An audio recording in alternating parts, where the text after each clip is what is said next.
Welcome, guys, to Metallarian Pages. It's a great pleasure to talk with you about Illuminate, this new album, Another Side of You, and obviously more things related to the metal world in general. So we start by asking, well, how has the band been during the last years? The pandemic, the situations of the economic, cancers, a lot of stuff happened during the last years. Mm. Well, we started out when actually the lockdown started, kind of. So timing-wise, it might have been not the best, but it was what it was. We released our first album in May 2020. So with that, uh, also came that we couldn't play that much. So what we actually did was an release show stream, which was in the end really cool. Everybody could join from all over the world who wanted. So we broadcasted it live. So that was cool. And now I could say, since this year, we can really get going with everything we want, with playing finally, and having the second album coming out now in a week. So that's really cool.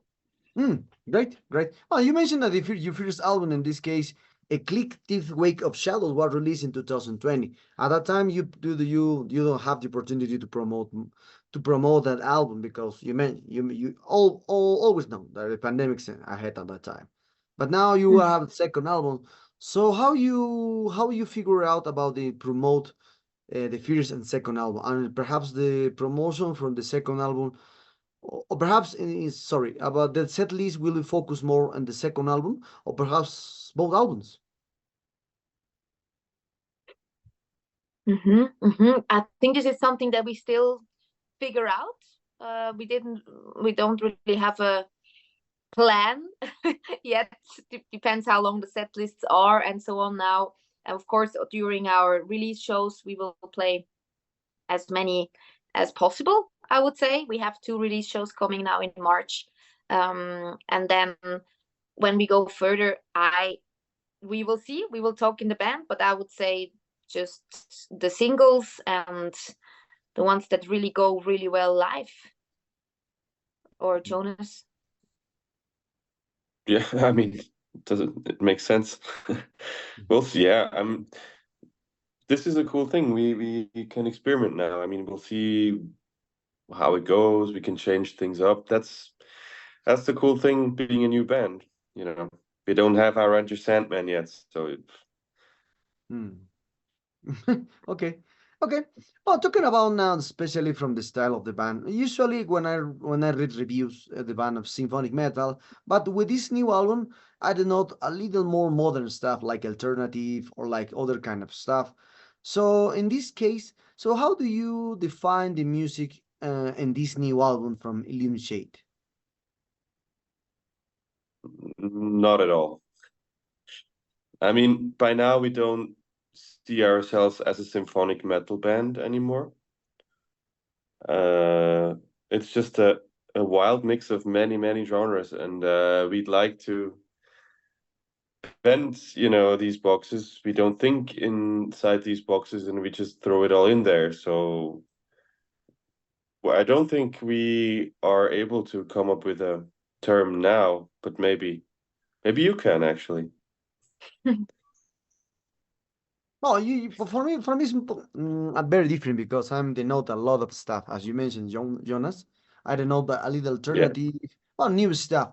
In general, new stuff. It's not symphonic metal as I read a lot of reviews. It's very different. Okay. Yeah. Yes.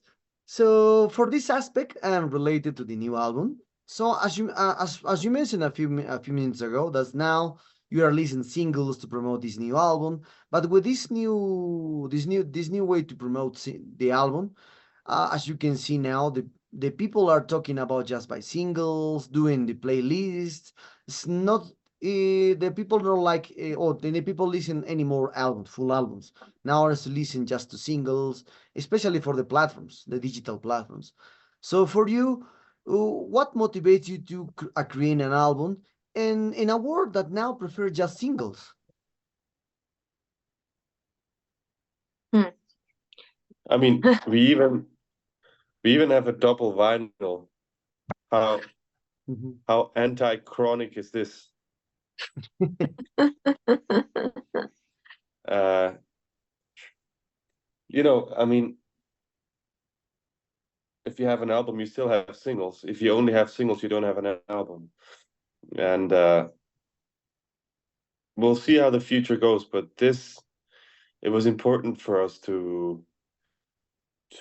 I mean, it was also because we signed now with Napalm Records. That was also it had a contractual background as well. But for us as a band, it was important to bridge that whole time after Ecliptic until now, and to kind of like summarize that in with this second album, because I mean we're releasing quite a lot of singles before the album comes out, which I think, of course, it's what you do and it's important to do that. But we love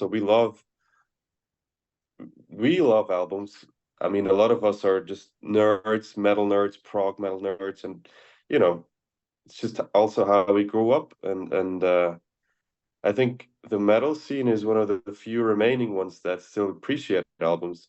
Of course, it's also different than it used to be, but compared to other genres, it's still there. People buy albums. We just witnessed that on tour. We came home from tour yesterday, and I mean, especially like Germany, for instance, we sold a lot of records. We just sold CDs still, which seems almost a bit bizarre, but it actually still it's happening, and people enjoy artwork. People enjoy. I hope they will enjoy the vinyl because everything's, the artwork's bigger. It's just I guess it's for the love of music. It's for people that really, value that. And hopefully, or I think we can be lucky that these people are still around. Okay. And well, compared to this new album, when the previous one, how many differences did you encounter as a composer, as a musician, and as a feelings too? Like you mean the difference from the first to the second album? Yes. Um, uh, I think this second album is more experimental. It's more broad. It's more of many influences that came together from the other band members as well. Whereas the first one was mostly Jonas and me, and now it's really more like coming from as a team.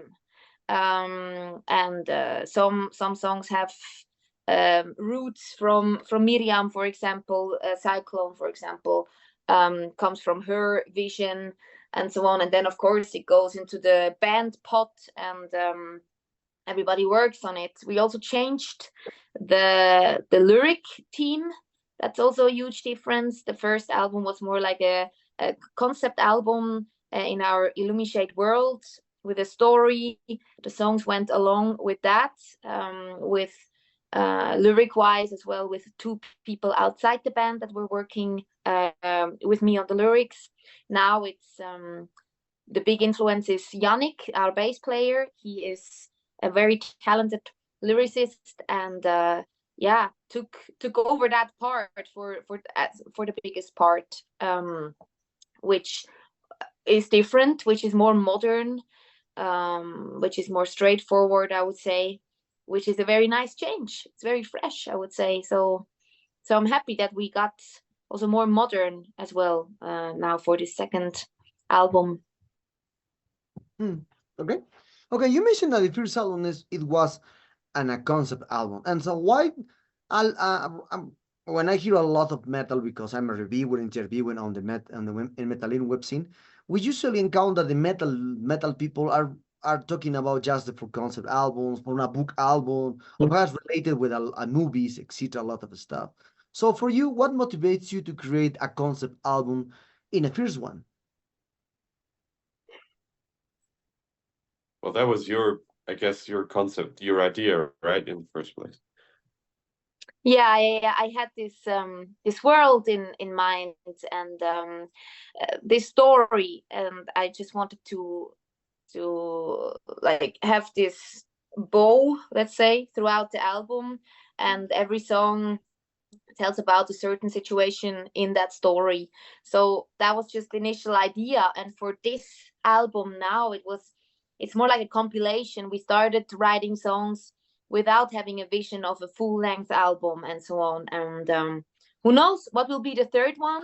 I think it's cool. Doesn't always have to be a concept album. I appreciate this album that is coming out now just as much. I think it is just what it was just created like that. It just happened to be more like a compilation, which I think is cool. Now we have both. Interesting to know. Oh, well, the first album, in this case, Ecliptic Wake of Shadows, was released independently, so just by you. But since this new album, you enter with with a big label like Snapple Records. As you mentioned it before, is one a great I think it's a great support for you to promote the album much better around the world because the label has a lot of contacts around the world. So for this aspect, how was your enter to this big label, Naple Records? Who was in touch first? Perhaps it was you, perhaps your manager, perhaps it was the label. Who came with the idea, hey, we need to sign with a big label?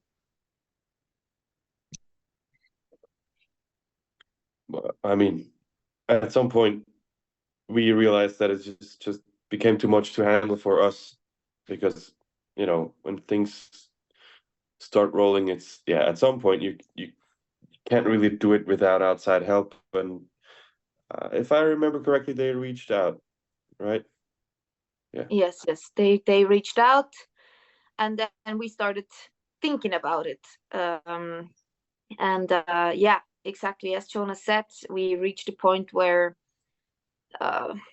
we just couldn't handle it without people from outside, because there's so much more to it than just music, having a band nowadays, and all the promotion and financial burden and everything that comes along with it can be very heavy.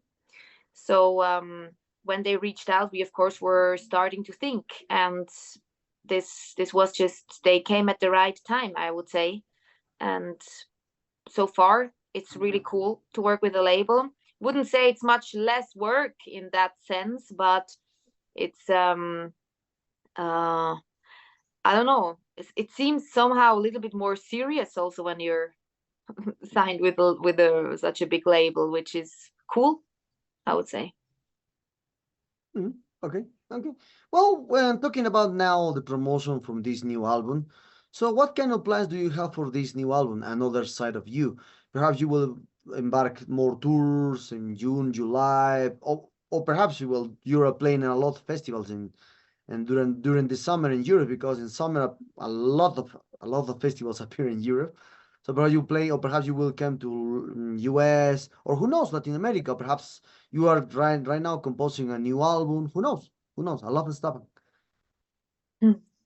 Yeah, we have actually a very active year ahead, I would say. So now, after this tour that we just finished yesterday, we will have 2 release shows in March, and then we will go to the US and Canada for a month, joining Corpiclani and Visions of Atlantis. That's gonna be an adventure. We do have a few festivals coming as well as some plans in autumn that we're not allowed to tell yet, but it's gonna be really cool.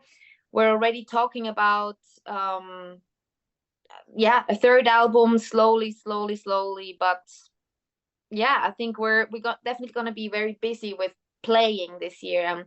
I guess we're all really happy about that, because this is the thing that we couldn't do that much in the past 3 years overall. So that's gonna be great. Looking forward to this coming year. Okay, nice to hear that. So now talking about other kind of aspects, as I mentioned in the first question, you are a band from Switzerland, a band that always know, but for the extreme metal like Celtic Frost, or these kind of bands, because they're very well known, these kind of bands. But not then Switzerland disappeared completely off the map into the metal because no bigger bands came around from apart from Celtic Frost or Hellhammer. So for you, how is now the scene in Switzerland talking about the metal in general? Well, I beg to friendly disagree. Mm, I mean, we are playing in Helveti, and I think we can say that this band used to be at the very, very top of the folk metal hype when it boomed, and it's still there, and it's a very established global metal act. So I think it's a very important band coming from Switzerland. And of course, we joined them later, and probably the influence it had on the scene is, of course, it's less than Celtic Frost or Coroner, but I still think it's a very relevant band in the European metal scene. And then there's Seal and Ardor, which was a huge thing.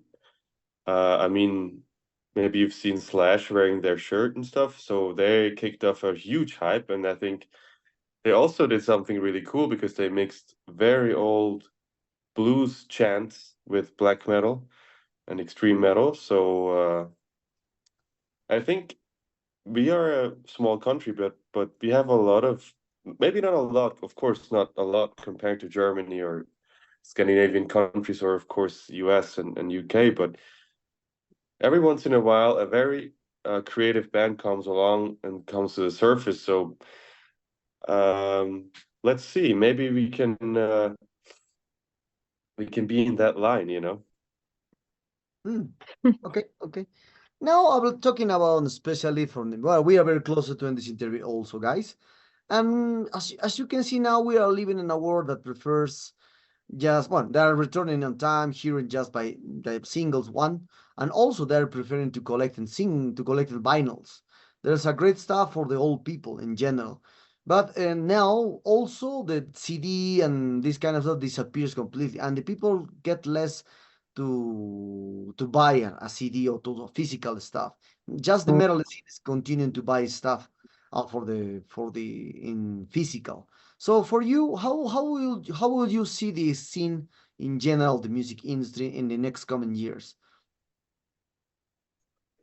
Well, I mean, it's like Jonas said previously, that I would consider us lucky that we're in the metal scene, because they really appreciate the physical stuff still, be it shirts, CDs, vinyls. I mean, vinyls also have this collective worth now. So yeah, I guess especially in the metal scene compared to other genres in the music business. So and I think metal fans, I hope and I think this will continue. They will appreciate that, and they when they like a band, they want to support the band and understand that the band needs support to continue making music. And so I'm very happy we're in the metal scene, and can imagine it's yeah, maybe goes more to streaming, obviously, I mean, in the past years, but I still think that this will remain in the metal scene. Great to know. Well, guys, the sad times arrive at this interview. I hope you enjoy this one like me. Thank Thanks you. for Yeah, your time. It's a great album, this new one. Congratulations on it. And perhaps do you want Thank to you. add something to your Latin American fans and obviously Metallerium followers? Well, we certainly like to come over there ASAP. I mean, because we all know, I mean, it's like as a Swiss person, it's we just have to acknowledge that Latin American fans, they are just crazy passionate about heavy music. They really, and every time, I mean, when we're there with Helveti, like it's just so crazy to see how lovely the people are, how they're waiting for you. We get so many presents. People are waiting at the airport, so you know, the appreciation for heavy music is just different in places like you know, Mexico, Chile, and Argentina, of course. I mean, Ecuador. I'm just thinking about all the cool live concerts bands like Iron Maiden and AC/DC didn't. It was all there, you know. Megadeth.